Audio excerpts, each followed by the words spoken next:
శ్రీ సచ్చిదానంద సమర్థ సద్గురు సాయినాథ్ మహారాజ్ కీ జై. శ్రీ సద్గురు సాయినాథాయ నమః. శ్రీ సాయి సచ్చరిత 19వ అధ్యాయము.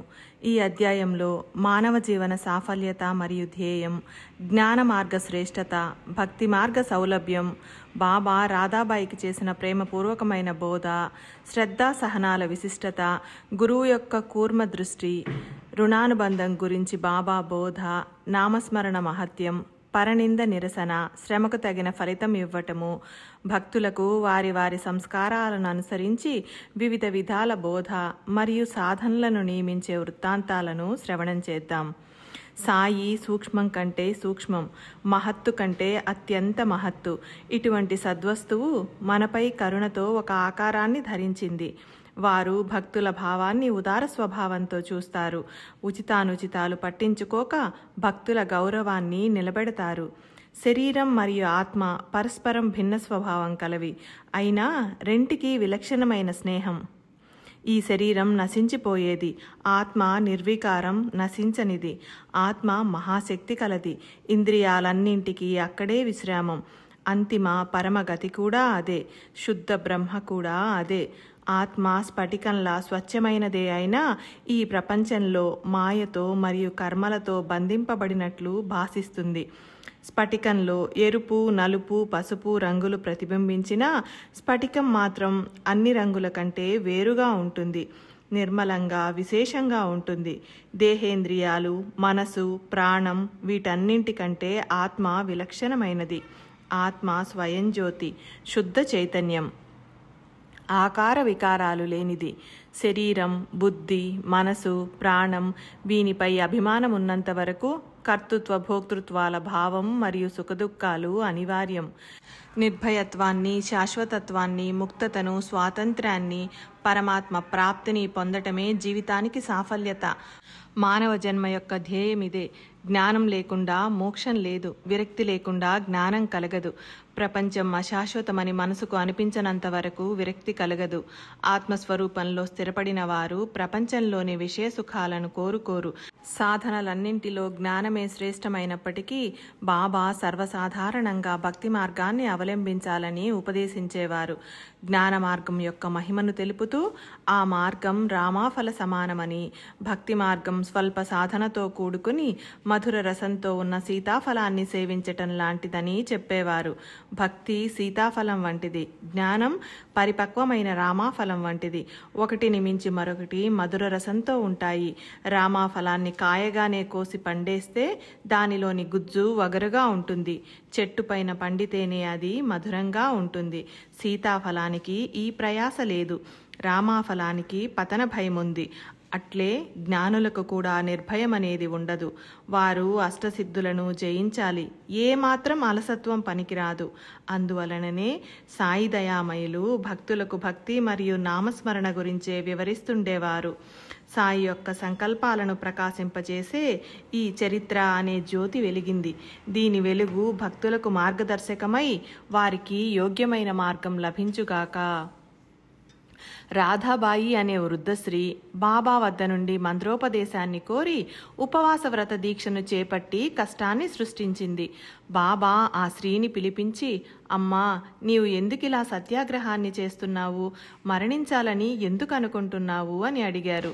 బాబా ఎవరైనా ప్రౌఢ స్త్రీని అమ్మ అని, పురుషులను కాక, బాపు, భాయి అని మధురంగా పిలిచేవారు. వారి అంతరంగం ఎంత ప్రేమమయమో వారి పలుకు కూడా అట్లే మంజులం. శ్రీ సాయి దీన దుర్బలుల యందు కరుణ కలిగి ఉంటారు. వారు ఆ రాధాబాయిని పిలిచి తమ ఎదుట కూర్చుండబెట్టుకుని తమ గురుత్వం యొక్క గుప్తమైన తాళం చెవిని ప్రేమగా ఆమె చేతికి ఇచ్చారు. బాబా ఆమెతో, ఎందుకు నీ ప్రాణానికి ముప్పు తెచ్చుకున్నావు? నేను రొట్టె ముక్కలను అడుక్కునే ఫకీరుని మాత్రమే. నేను నిజంగా నీ బిడ్డను. నీవు నా తల్లివి. పరమ సుఖాన్ని కలిగించే ఒక విషయాన్ని చెబుతాను, శ్రద్ధగా విను. మా గురువు గొప్ప ఔలియా, దయామయుడు. నేను వారి సేవ చేసి చేసి అలసిపోయాను. కానీ వారు నా చెవిలో ఏ మంత్రాన్ని ఉపదేశించలేదు. వారిని ఎన్నడూ వదిలిపెట్టకూడదని నా దృఢమైన నిశ్చయం. కానీ వారు ముందు నన్ను దోచుకున్నారు. 2 పైసలు కోరారు. మా గురువు ఏ కోరికలు లేనివారు. వారికి వ్యవహారికమైన పైసలపై కోరిక లేదు. వారు అడిగినవి 2 శ్రద్ధ మరియు సహనం. ఇవే 2 పైసలు. వానిని నేను వెంటనే సమర్పించాను. దానితో గురుమాత ప్రసన్నులయ్యారు. ఈ సహనం పాపతాప దైన్యాలను నివారిస్తుంది. యుక్తి ప్రయుక్తులతో ఆపదలను తొలగిస్తుంది. భయభీతులను నెట్టివేస్తుంది. కీర్తి ప్రతిష్టలను కలిగించేది ఈ సహనమే. ఇది కష్టాలను తరిమివేస్తుంది. ఇది ఎవరికీ అంతుపట్టనిది, ఆలోచనలకు అందనిది. సహనం సద్గుణాలకు గని, సద్విచారాలకు రాణి. శ్రద్ధ మరియు సహనం ఈ 2 స్నేహంగా ప్రాణానికి ప్రాణంలా ఉండే అక్కా చెల్లెళ్ళు. సహనం లేకపోతే మనుష్యుల పరిస్థితి దైన్యం. గొప్ప పండితుడైన, గుణవంతుడైన సహనం లేని జీవితం వ్యర్థం. గురువు మహాసమర్థులైన శిష్యుల ప్రజ్ఞానాన్ని, గురు చరణాలలో ప్రబల నిష్టను, దృఢమైన శ్రద్ధను, ధైర్యాన్ని, సహనాన్ని ఆపేక్షిస్తారు. నేను 12 సంవత్సరాలు గురువు పాదాల వద్ద ఉన్నాను. చిన్నవాణ్ణి అయిన నన్ను గురువు పెద్దవాణ్ణిగా చేశారు. అక్కడ అన్న వస్త్రాలకు ఏ లోటు లేదు. వారికి నాపై ఎంతో ప్రేమ. నేను అహర్నిశలు ప్రేమగా గురు ముఖావలోకనమే చేసేవాణ్ణి. నాకు ఆకలి దప్పులు ఉండేవి కావు. గురువు లేకపోతే మనసు అస్వస్థతగా ఉండేది. వారు తప్ప వేరే ధ్యానం లేదు, వేరే లక్ష్యం లేదు. రోజు వారినొక్కరినే స్మరించేవాణ్ణి. ఇదే మా గురువు ఆపేక్షించినది. ఇంతకంటే వేరే ఏదీ కోరలేదు. వారు నన్నెప్పుడూ ఉపేక్షించలేదు. వారు ఎప్పుడూ నన్ను కష్టాల నుండి రక్షించేవారు. నన్ను ఒకప్పుడు వారి పాదాల వద్ద, మరొకప్పుడు సముద్ర తీరానికి అవతల ఉంచేవారు. అయినా వారి సాన్నిధ్య సుఖం దూరం కాకుండా నన్ను కృపాదృష్టితో చూచుకునేవారు. తాబేలు తన పిల్లలకు దృష్టి ద్వారానే ఆహారం సమకూర్చేలా మా గురువు కూడా కృపాదృష్టితో పోషిస్తారు. అమ్మా, ఈ మసీదులో కూర్చొని చెబుతున్నాను, ప్రమాణపూర్వకంగా నమ్ము. గురువు నా చెవిలో ఏమీ ఊదలేదు. నేను నీకు ఎలా ఊదుతాను? నీవు వెళ్ళి అన్నం తిను. నీ ప్రాణాలకు ముప్పు తెచ్చుకోకు. ఒక్క నా యందు దృష్టి ఉంచు. పరమార్థం చేతికందుతుంది. నీవు నన్ను అనన్య దృష్టితో చూడు. నేను కూడా నిన్ను అట్లే చూస్తాను. మా గురువు నాకు వేరే ఏదీ నేర్పించలేదు. సాధనల సంపద అవసరం లేదు. షట్శాస్త్రాల జ్ఞానము అవసరం లేదు. కర్త హర్త గురువేయని సంపూర్ణ విశ్వాసం ఒక్కటి తప్పక ఉండాలి. గురువు యొక్క మహిమ అపారం. గురువు హరిహర బ్రహ్మమూర్తి. వారి శక్తిని తెలుసుకున్న వారు ఒక్కరే త్రిజగాలలో ధన్యులు. బాబా ఆ విధంగా ఆ వృద్ధురాలికి బోధించగా ఆమె మనసులో విషయం బాగా నాటుకుంది. బాబా చరణాలపై శిరసు నుంచి ఆమె తన దీక్షను వదిలింది. ఈ కథనంతా విని ఆమె యొక్క సమర్పణ బుద్ధిని తెలుసుకొని ఆ కథలోని సార్థకతకు నా అంటే హేమాడ్ పంత్ మనసులో ఆశ్చర్యం, ఆనందం కలిగాయి. బాబాకు సంబంధించిన ఇటువంటివి అనేక కథలున్నాయి అని మాధవరావు చెబుతుండగా గంట మ్రోగటం వినిపించింది. ప్రతిరోజు మధ్యాహ్న భోజనానికి ముందు భక్తులు మసీదుకు వెళ్లి కూర్చుంటారు. బాబాకు విధిపూర్వకంగా గంధాక్షతలతో ఆర్ఘ్యపాద్యాది పూజను చేస్తారు. ఉచ్చస్వరంతో అందరూ ఆరతిని పాడుతారు. మేము మండపద్వారం వద్దకు వెళ్ళాం. ఆరతి ఘనంగా జరుగుతోంది. పురుషులు మెట్ల వద్ద గుమిగూడి ఉన్నారు. పైకి వెళ్ళడానికి స్థలం లేదు. మాధవరావు మెట్లు ఎక్కి నా చేయి పట్టుకుని నన్ను కూడా బాబా వద్దకు లాక్కుని వెళ్ళి తాను బాబా యొక్క కుడివైపున కూర్చొని నన్ను బాబా ఎదురుగా కూర్చోబెట్టాడు. శాంతమూర్తి, సత్పురుషులలో శిరోమణి అయిన బాబా మంజుల స్వరంతో, శ్యామ నాకు దక్షిణగా ఏమిచ్చాడు అని అడిగారు. బాబా, ఇదిగో శ్యామ ఇక్కడే ఉన్నాడు. దక్షిణకు బదులుగా నమస్కారాలను ఇస్తాను అని అన్నాడు అని చెప్పాను. సరే, మీరు ఉభయులు ఏం మాట్లాడుకున్నారు? అదంతా నాకు చెప్పు అన్నారు. జరిగిన వృత్తాంతాన్ని బాబాతో చెప్పాలని ఉంది. కానీ గట్టిగా ఆరతి చప్పుడు. తలగడకు ఆనుకుని కూర్చున్న బాబా నా మాటలు వినడానికి ముందుకు జరిగారు. నేను కూడా ముందుకు జరిగి చెప్పనారంభించాను. నాలోని పరమానందం నా పెదవుల నుండి ప్రవహించింది. బాబా అక్కడ విన్న వృత్తాంతం మనసుకు మధురంగా అనిపించింది. అందులోని ఆ ముదుసల శ్రీ కథ అత్యంత అద్భుతం. శ్యామరావు ఆ విషయాన్ని చెప్పటంతో నా అజ్ఞానం నాకు తెలిసి వచ్చింది. నాకు నిజమైన మార్గం తెలిసింది. ఆ కథ నెపంతో మీరు నన్ను అనుగ్రహించారని అర్థమైంది అని చెప్పాను. అప్పుడు బాబా, మా పద్ధతి విశిష్టమైనది. ఈ ఒక్క కథను బాగా గుర్తుంచుకుంటే చాలా ప్రయోజనం కలుగుతుంది. ఆత్మను తెలుసుకోవడానికి జ్ఞానం అవసరం. జ్ఞాన ప్రాప్తికి ధ్యానం చేయాలి. ఆ ధ్యానమే ఆత్మానుష్ఠానం. దాని ద్వారానే మనోవృత్తి శాంతిస్తుంది. కోరికలన్నింటినీ వదిలి సర్వజీవులలో ఉన్న పరమాత్మను ధ్యానించాలి. ధ్యానం సరిగ్గా కుదిరినప్పుడు ఆత్మ ప్రాప్తిస్తుంది. సచ్చిత్ ఆనందం నా యొక్క స్వరూపమని తెలుసుకుని ఆ రూపాన్ని ఎల్లప్పుడూ ధ్యానించు. ఇటువంటి ధ్యానం కుదరకపోతే నా ఈ సగుణ రూపాన్ని నఖశికాంతం అహర్నిశలు మనసులో అనుసంధానం చేయి. నన్ను ఇలా ధ్యానిస్తే మనోవృత్తి నిశ్చలమై ధ్యాత, ధ్యానం, ధ్యేయం అన్న త్రిపుటి తొలగిపోతుంది. ఈ త్రిపుటి పోగానే ధ్యాత చైతన్య ఘనుడైపోతాడు. ఇదే ధ్యానం యొక్క లక్ష్యం. దీని ద్వారా బ్రహ్మలో లీనమైపోతావు. తాబేలు నదికి ఒక ఒడ్డున ఉంటుంది. దాని పిల్లలు మరొక తీరాన ఉంటాయి. వానికి పాలు గాని వెచ్చదనం గాని ఉండవు. కేవలం తల్లి యొక్క దృష్టి ద్వారానే పిల్లలు పుష్టిగా పెరుగుతాయి. ఈ కూర్మ దృష్టి ప్రత్యక్ష అమృత వృష్టి. పిల్లలకు స్వానంద పుష్టి. అట్లే గురు శిష్యులలో ఐక్యతా సృష్టి. సాయి నోటి నుండి వచ్చిన ఈ వచనాలు ముగిసేసరికి ఆరతి చప్పుడు ఆగి శ్రీ సచ్చిదానంద సద్గురికి జై జై అంటూ అందరూ కేకలు వేశారు. నీరాజనం మరియు ఆరతి ముగిశాయి. జోగ్ బాబా చేతుల నిండా పటిక బెల్లాన్ని పెట్టి నమస్కరించాడు.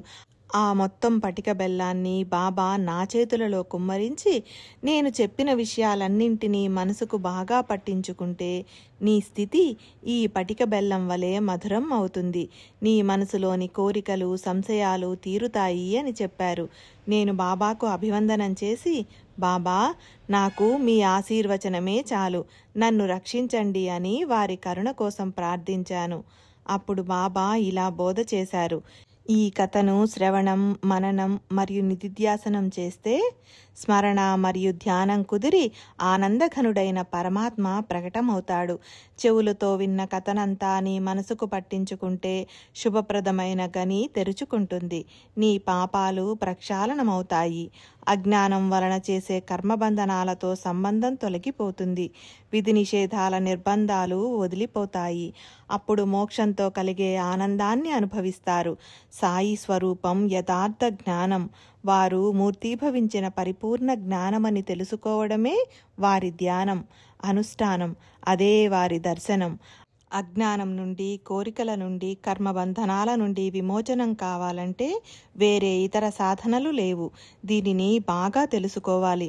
సాయిబాబా మీవారు కాదు, మావారు కాదు. వారు సర్వజీవులలో ఉండే పరమాత్మ.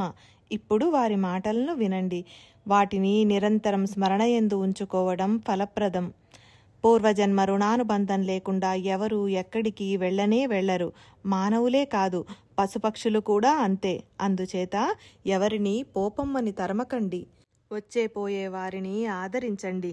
దప్పికగొన్న వారికి నీరు, ఆకలిగొన్న వారికి అన్నం, బట్టలు లేని వారికి బట్టలు, అట్లే విశ్రమించడానికి చోటునిస్తే శ్రీహరి సంతుష్టుడవుతాడు. ఎవరికైనా డబ్బు అవసరమైనప్పుడు ఇవ్వడానికి నీ మనసు సందేహిస్తే ఇవ్వవద్దు. కానీ వారిపై కుక్కలా అరవకు. ఎవరైనా 100 మాటలన్నా సరే స్వయం కఠినంగా బదులివ్వకు. నిరంతరం సహనాన్ని వహిస్తే అపారమైన సుఖం కలుగుతుంది. ప్రపంచం తలక్రిందులైనా మనం వెనక ముందు కాకూడదు. నిశ్చలంగా మన స్థలంలోనే ఉండి తమాషాను చూడాలి. నీకు నాకు మధ్యనున్న గోడ పడగొట్టేసి చూడు. అప్పుడు రాకపోకలకు ప్రశస్తమైన మార్గం ఏర్పడుతుంది. నేను, నువ్వు అను భేదబుద్ధియే గురు శిష్యుల మధ్యనున్న గోడ. దానిని పడగొట్టకపోతే అద్వైత స్థితి లభించదు. అల్లా మాలిక్, అల్లా మాలిక్. అతడు కాక రక్షకుడు ఎవరూ లేరు. అతని లీల అలౌకికం, అంతులేనిది, అర్థం కానిది. అతడు ఏది తలచితే అదే అవుతుంది. తనను చేరుకునే మార్గాన్ని అతడే చూపిస్తాడు. ఆ సమయం వస్తే క్షణం పట్టకుండా మనోభీష్టం తీరుతుంది. రుణానుబంధం కారణంగా మీరు నేను కలుసుకున్నాం. పరస్పరం ప్రేమగా ఉంటూ సుఖాలను, సంతుష్టిని అనుభవిద్దాం. బాబా యొక్క ఈ కృపావచనాలు విని నా మనసుకు ఆనందం కలిగింది. చేసే పనిలో దక్షత ఉండాలి. ఎనలేని ప్రజ్ఞ, దృఢమైన శ్రద్ధ ఉన్నా సాయి వంటి గురువు యొక్క శక్తి లభించటానికి బలమైన దైవశక్తి అవసరం. భగవంతుని భక్తిగా ఆరాధిస్తే అతడు మనలను ప్రేమిస్తాడు. మన మనసులలో మంచి సంకల్పం కలిగితే సాయి మహారాజు ప్రోత్సాహపరుస్తారు.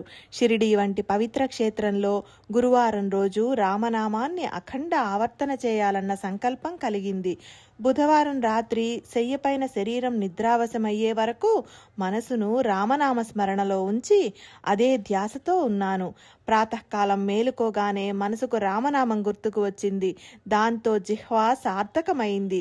దీక్షితుని భవనం దాటి బుట్టి యొక్క వాడ బయట నుండి వెళుతుండగా ఒక ఔరంగాబాద్కర్ ఒక పద్యాన్ని మధురంగా పాడుతుండగా విన్నాను. పద్యం: గురు కృపాంజన పాయో మేరీ భాయి, రామ బినా కछु మానత నాహి, अंदर रामा बाहर रामा, सपने में देखत सीतारामा, जागत रामा सोवत रामा, जहा देके वहा పూరణ కామా. నేను మనసును రామనామ స్మరణలో ఉంచాలని నిశ్చయించుకొని ప్రారంభం చేయటాన్ని పై పద్యం బలపరిచింది. బాబా ఏ విధంగా సూత్రాన్ని కదిలిస్తుంటే మనసులో అలాగే స్ఫురణ కలుగుతుంది. మనమంతా కేవలం కీలుబొమ్మలం. సాయిమాత సూత్రధారి. వారు స్వయంగా చెప్పకున్నా నాకు మంచి ఉపాసనను అందించారు. నామం యొక్క మహత్వం ఎంత గొప్పది! దీనిని సాధువులు మహాత్ములు ఎంతగానో వర్ణించారు. దీని వలననే స్వరూప ప్రాప్తి, ఆత్మ సాక్షాత్కారాన్ని కలిగించే రామ అను 2 అక్షరాలను మర అని తిరగేసి స్మరించి దారిదోపిడీ చేసే బోయవాడు ఉద్ధరింపబడి వాల్మీకి అయ్యాడు. విశేషమైన వాక్సిద్ధిని పొందాడు. మరా మరా అని స్మరిస్తే అతని జిహ్వపై రాముడు ప్రకటమయ్యాడు. రామనామం ద్వారా పతితులు పావనులవుతారు. రామనామంతో అమితమైన ప్రయోజనాలు. రామనామంతో భేదబుద్ధి తొలగి సమభావం కలుగుతుంది. రామనామంతో బ్రహ్మ ప్రాప్తి. రామనామావర్తనతో జనన మరణాలు తొలగిపోతాయి. ఒక్క రామనామ స్మరణతో కోటి లాభాలు.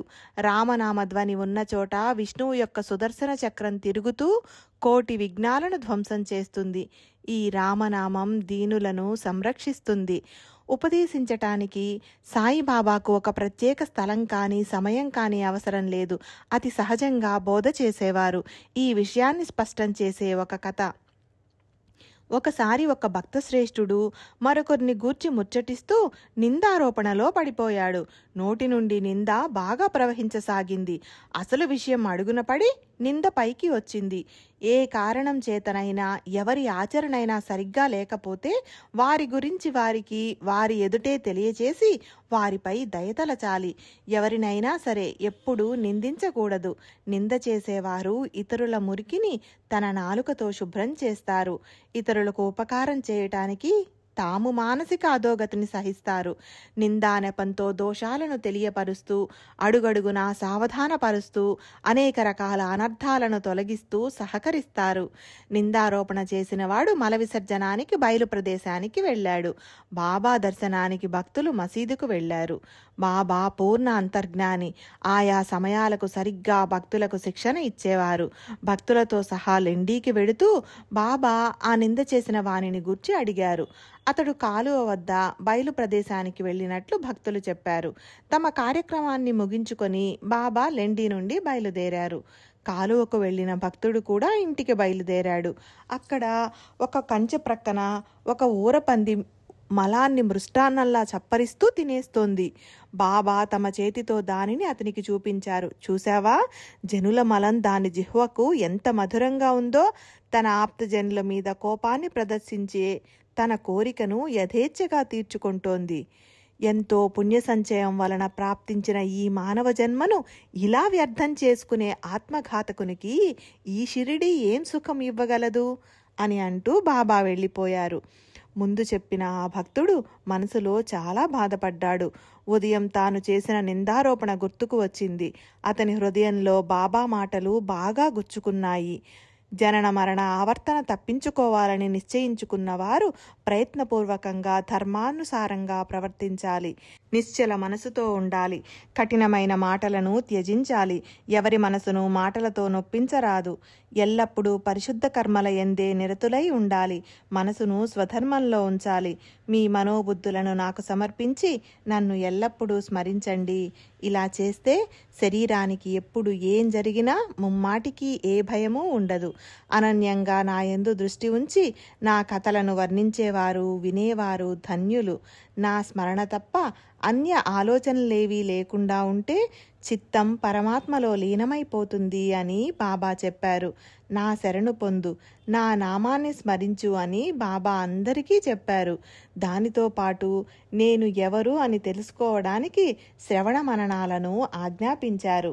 వారు ఒకరికి భగవన్నామ స్మరణ, ఒకరికి భగవల్లీలా శ్రవణం, ఒకరికి భగవత్పాద పూజ, ఇలా విభిన్న ప్రకృతి కలవారికి వేరువేరు సాధనలను చెప్పారు.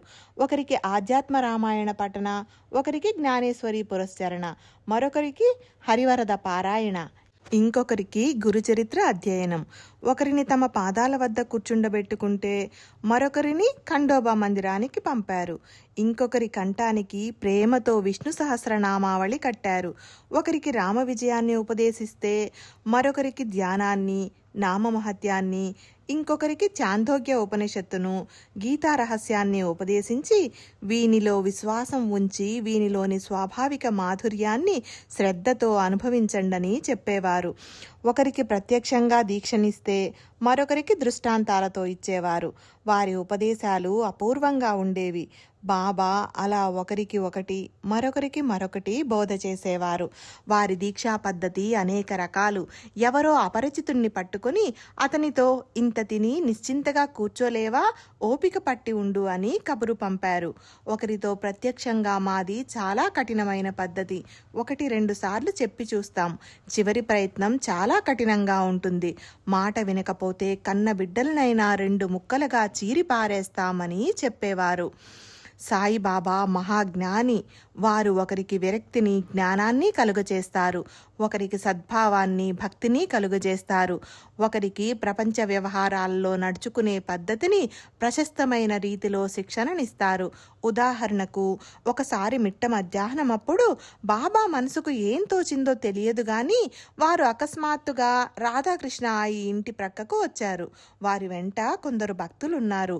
అప్పుడు బాబా వెళ్ళి నిచ్చెనను పట్టుకురండి అని అనగానే వెంటనే ఒకరు వెళ్ళి నిచ్చెనను తెచ్చిపెట్టారు. దానిని బాబా వామన్ గోండ్కరుని ఇంటి కప్పుకు వేయించి తాము స్వయంగా చరచరా ఇంటి కప్పు పైకెక్కారు. అక్కడి నుండి ఆ ఇంటికి ఆనుకుని ఉన్న రాధాకృష్ణ ఆయి ఇంటి కప్పును దాటుకుంటూ వెళ్లారు. అప్పుడు రాధాకృష్ణ ఆయి తీవ్రమైన చలిజ్వరంతో ఉంది. బాబా కూడా 2 వ్యక్తులు ఆసరాగా పట్టుకుంటేనే నడవగలిగేవారు. అంత బలహీనంగా ఉండగా అంతటి శక్తి వారికి ఎక్కడి నుండి వచ్చిందో. వెంటనే ఇంటి కప్పుకు 2వ వైపుకు అదే నిచ్చెనను వేయించుకొని క్రిందకు దిగి వచ్చారు. నేలపై కాలు మోపగానే నిచ్చెన తెచ్చిన వానికి 2 రూపాయలు ఇచ్చారు. నిచ్చెనను 2 వైపులా వేయటం ఏమంత కష్టమైన పని? ఆ శ్రమకు ఫలితంగా బాబా అంత డబ్బు ఇచ్చి రుణం తీర్చుకున్నారు. నిచ్చెన తెచ్చిన వానికి అంత డబ్బు ఎందుకిచ్చారు అని బాబాను ప్రశ్నించగా, ఎవరితోనైనా పని చేయించుకోవచ్చు కానీ ఎవరి శ్రమను ఉచితంగా తీసుకోరాదు అని ఒక నియమాన్ని పాటించాలి అని బాబా చెప్పారు. వారి ఉపదేశాలను అనుసరించి ప్రవర్తిస్తే ప్రపంచ వ్యవహారాలు చక్కగా సుఖంగా సాగిపోతాయి.